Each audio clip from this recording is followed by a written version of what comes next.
नमस्कार बच्चों, कैसे हो सब। आशा करती हूँ कि आप सब स्वस्थ होंगे और अपने अपने घरों में सुरक्षित होंगे। हमने व्याकरण पुस्तक के अपने 3 चैप्टर कंप्लीट कर लिए हैं। Chapter number 1, 3 and 8। तो अभी हमारा नेक्स्ट चैप्टर है चैप्टर नंबर 14, अविकारी शब्द। अविकारी विकार होता है बच्चों, जिसमें कोई किसी तरह का कोई परिवर्तन आ जाए, किसी तरह का कोई चेंज आ जाए, वो होता है विकार, है ना। तो अविकारी क्या हुआ, जिसमें किसी प्रकार का कोई परिवर्तन नहीं आता, किसी प्रकार का कोई चेंज नहीं आता। तो अविकारी शब्द वे शब्द हुए जिनमें किसी भी स्थिति में, किसी भी अवस्था में किसी भी प्रकार का परिवर्तन नहीं आता।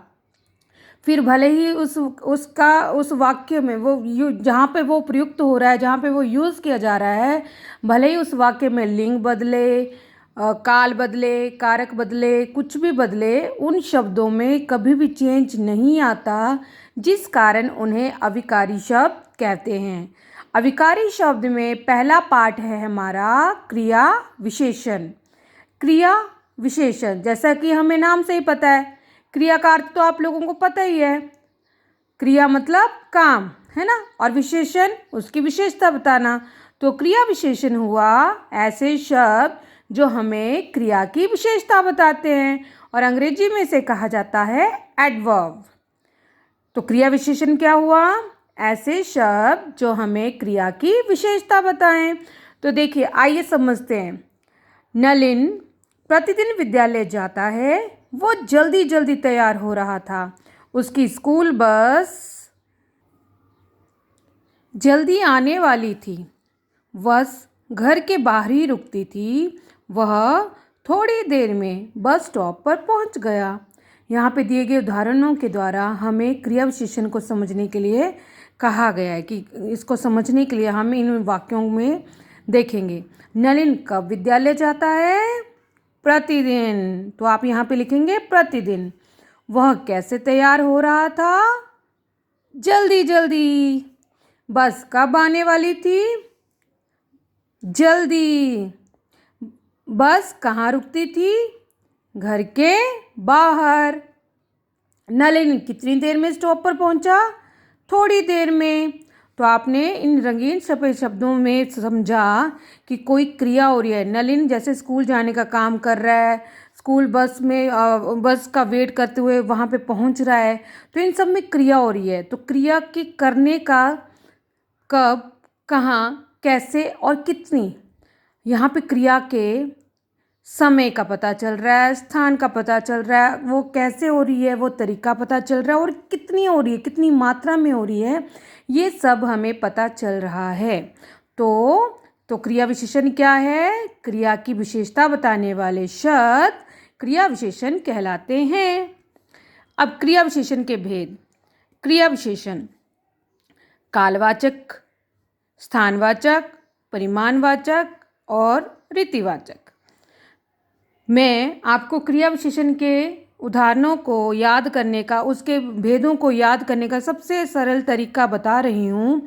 आपको ये सब याद ना करते हुए सिर्फ 4 शब्द याद रखने हैं। कितने शब्द याद रखने हैं, 4 शब्द। उन 4 शब्दों को याद रखने पर आप क्रिया विशेषण के सभी भेदों को बड़ी आसानी से बता पाओगे। आपको याद रखना है कब, कहाँ, कैसे, कितना।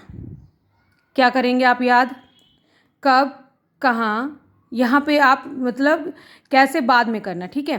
कब, कहाँ, कितना, कैसे। कब, कहाँ, कितना, कैसे। अब देखिए, जब हम कब बोलेंगे, कब मीन्स हमें समय का पता चल रहा है, तो इसलिए कालवाचक। कहाँ, हमें स्थान का पता चल रहा है, वहाँ पे स्थानवाचक। परिमाण कितना, वहाँ पे हमें परिमाणवाचक पता चल रहा है। और कैसे, उसका तरीका जहाँ पे हमें पता चल रहा है वो है रीतिवाचक। अगर आप ये 4 शब्द याद रखेंगे तो आप बड़ी आसानी से क्रिया विशेषण के चारों भेदों के बारे में बता सकते हो। कब मतलब कालवाचक क्रिया विशेषण, कहाँ स्थानवाचक क्रिया विशेषण, कितना परिमाणवाचक क्रिया विशेषण, और कैसे रीतिवाचक क्रिया विशेषण। तो सबसे पहला है हमारा कालवाचक क्रिया विशेषण। जैसे हमें नाम से ही पता चल रहा है, कालवाचक। कालवाचक मीन्स जो हमें समय का बोध कराए। तो इसमें ऐसे वाक्य आएंगे जिसमें किसी क्रिया के होने के समय का ज्ञान हो रहा हो। प्रभा प्रतिदिन पढ़ती है। कुणाल बाजार से अभी लौटा है। प्रियंका सदा मुस्कुराती रहती है। क्या तुम कल लौटोगे? इन सभी शब्दों में हम कब प्रश्न लगाकर उत्तर पा रहे हैं। मतलब प्रभा कब पढ़ती है, कुणाल बाजार से कब लौटा है, प्रिया कब मुस्कुराती रहती है, क्या तुम कब लौटोगे। ये सब चीज़ें हमें समय का बोध करा रही हैं। तो ये है हमारा कालवाचक क्रिया विशेषण। तो कालवाचक क्रिया विशेषण क्या है? जो शब्द क्रिया के होने के काल का बोध कराते हैं, उसके समय का पता देते हैं, वे कहलाते हैं कालवाचक क्रिया विशेषण। जैसे कभी कभी, हमेशा, अभी, पहले, बाद में, कल, परसों, रात भर, दिन भर, आज आदि। ये सब शब्द जो हैं वो समय से संबंधित हैं, इसलिए ये सारे शब्द जहाँ पे भी यूज़ हो जाएंगे वह वाक्य हमारे कालवाचक क्रिया विशेषण के उदाहरण होंगे। अब है हमारा स्थानवाचक क्रिया विशेषण। बच्चा सीढ़ियों से ऊपर चढ़ गया। वहाँ मत बैठिए। मनदीप इस ओर चला आ रहा है। रीना बाहर खेल रही है। अब इन सभी वाक्यों में हम कौन सा शब्द यूज़ करेंगे, कौन सा प्रश्न पूछेंगे? कहाँ, है ना। जैसे हम कहाँ शब्द लगाएंगे हमें उसके उत्तर मिल रहे हैं। जैसे बच्चा सीढ़ियों से कहाँ चढ़ गया? ऊपर। कहाँ मत बैठिए? वहाँ। मनदीप कहाँ चला रहा है? इस ओर। रीना कहाँ खेल रही है? बाहर। तो जब हम कहाँ शब्द लगाते हैं और उससे हमें उत्तर मिलते हैं, वे कहलाते हैं हमारे स्थानवाचक क्रिया विशेषण। तो स्थानवाचक क्रिया विशेषण क्या है? ऐसे शब्द जो हमें क्रिया के होने के स्थान का बोध कराते हैं, वे कहलाते हैं स्थानवाचक क्रिया विशेषण, जिनसे हमें पता चलता है कि क्रिया कौन से स्थान पर हो रही है। इनमें शब्द आते हैं दाएं, बाएं, इधर, उधर, नीचे, ऊपर, आगे, पीछे, यहाँ, वहाँ, पास, दूर, उस ओर, इस ओर। इस तरह के शब्द जो हमें दिशा का भी संदेश दे रहे हैं कि कौन सी दिशा है, हमें पता चल रहा है। तो ये कहलाते हैं हमारे स्थानवाचक क्रिया विशेषण। अब तीसरा भेद है हमारा परिमाणवाचक क्रिया विशेषण। जैसे आपको पता ही है, परिमाण मतलब मात्रा, क्वांटिटी। तो यहाँ पे मात्रा किस चीज़ की होगी? क्रिया की, कि क्रिया कितनी हो रही है, कैसे हो रही है। तो संदीप ने खूब पानी पिया। इस बार गर्मी अधिक पड़ रही है। मैंने आज कम भोजन किया। टीना बहुत खांस रही है। तो आपने देखा, ये जो रंगीन छपे शब्द हैं, अगर हम यहाँ पर कितना या कितनी शब्द यूज़ करेंगे तो हमें उसके उत्तर मिल रहे हैं। संदीप ने कितना पानी पिया? उत्तर है खूब। इस बार कितनी गर्मी पड़ रही है? अधिक। मैंने आज कितना भोजन किया? कम। टीना कितना खांस रही है? बहुत। यहाँ पे क्रिया की क्वांटिटी का पता चल रहा है, उसकी मात्रा का पता चल रहा है कि क्रिया कितनी हो रही है। तो ऐसे शब्द जो क्रिया की मात्रा बताते हैं वे कहलाते हैं परिमाणवाचक क्रिया विशेषण। और इनमें शब्द आते हैं, देखिए, कुछ, अधिक, थोड़ा, ज़्यादा, काफ़ी, कम, इतना, उतना, केवल, जितना आदि। अब परिमाणवाचक क्रिया विशेषण में आपको बताया मैंने, कितना या कितनी शब्द लगाकर हम देखेंगे तो हमें उसका उत्तर मिल जाएगा। लास्ट वन, फोर्थ वन है हमारा रीतिवाचक क्रिया विशेषण। रीति होता है बच्चों तरीका, उसका मेथड, किसी क्रिया को करने का तरीका और मेथड। फूलदान जोर से गिरा। दादी धीरे धीरे कमरे की ओर बढ़ी।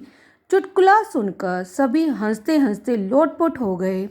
नकुल झूमता हुआ गाने लगा। तो यहाँ पे क्रिया हो रही है, मतलब क्रिया को करने का तरीका बताया जा रहा है, वो क्रिया कैसे हो रही है, कैसे की जा रही है। जैसे फूलदान कैसे गिरा? जोर से। दादी कैसे कमरे की ओर बढ़ी? धीरे धीरे। चुटकुला सुनकर सभी कैसे लोटपोट हो गए। हंसते हंसते नकुल क्या गाने लगा, कैसे गाने लगा, झूमता हुआ। तो यहाँ पे हमें क्रिया के करने के तरीके पता चल रहे हैं। इसलिए जो शब्द क्रिया के होने की रीति का बोध कराते हैं, रीति होता है बच्चों तरीका, मेथड, कि वो क्रिया कैसे हो रही है और किस किस प्रकार हो रही है, ये है हमारा रीतिवाचक क्रिया विशेषण। जैसे मुस्कुराकर, हौले से, धीरे से, धीरे धीरे, तेजी से, शीघ्रतापूर्वक, ध्यानपूर्वक, निश्चयपूर्वक, सहसा, अचानक, धड़ाधड़, धड़ाम से, फटाफट आदि। तो हमने जाना क्रिया विशेषण के कितने भेद, 4। क्रिया विशेषण अविकारी होते हैं। अविकारी का दूसरा शब्द जो है वो, उसका पर्यायवाची शब्द जो है वो अव्यय भी है। तो अर्थात अविकारी क्या हुआ, ऐसे शब्द जो किसी भी स्थिति में किसी भी प्रकार से चेंज नहीं होते। वो भले ही पुल्लिंग में यूज़ हों, भले ही वर्तमान में यूज़ हों, भले ही भूतकाल में यूज़ हों, भले ही किसी भी कारक के लिए यूज़ हों, वो हमेशा वैसे के वैसे ही यूज़ होते हैं। जैसे देखिए, नागेश शीघ्रता से उठा। यहाँ पे नागेश पुल्लिंग है ना, तो हमने शीघ्रता शब्द यूज़ किया। लेकिन अगर गर्ल के लिए लिख रहे हैं तो भी शीघ्रता का शीघ्रता ही रहेगा। ये देखिए यहाँ पे लिंग चेंज हो गया, भामिनी शीघ्रता से उठी, बाकी चेंज हो गया, उठा से हो गया उठी। तो उठा हमारा विकारी शब्द है, इसमें विकार आ रहा है, लेकिन शीघ्रता हमारा अविकारी शब्द है, इसलिए इसमें किसी प्रकार का कोई चेंज नहीं आ रहा है। तो हमें नहीं जाना कि लिंग बदलने पर अविकारी शब्दों में किसी प्रकार का कोई चेंज नहीं आता। थोड़ा, कम, ज़्यादा, अल्प, परिमाणवाचक आदि शब्द जब संज्ञा या सर्वनाम से पहले लगते हैं तब वे विशेषण कहलाते हैं।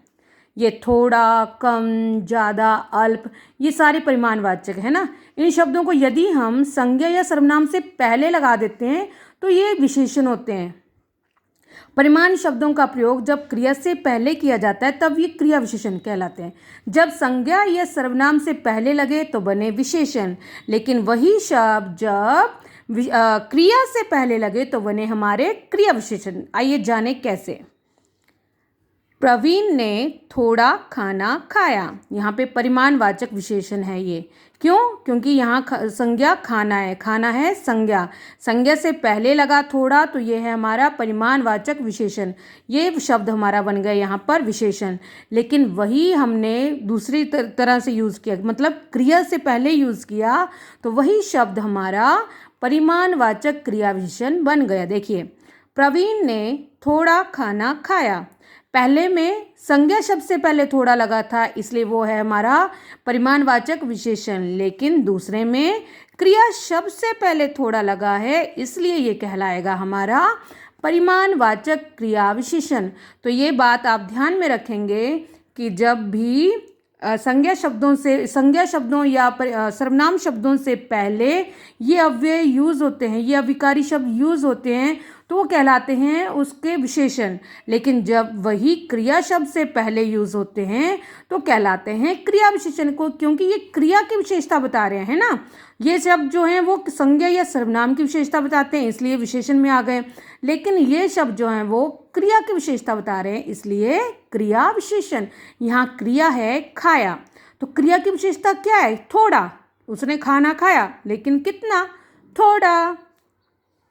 तो आई आपको पता ही है, अब थोड़ा सा फटाफट से पढ़ लें। क्रिया की विशेषता बताने वाले शब्द क्रिया विशेषण कहलाते हैं। ये कितने प्रकार के होते हैं? 4 प्रकार के। हमें कितने शब्द याद रखने? 4। कब, कहाँ, कितना, कैसे। अगर हमें ये 4 शब्द याद हैं तो हम इसके भेद बड़े आसानी से बता सकते हैं।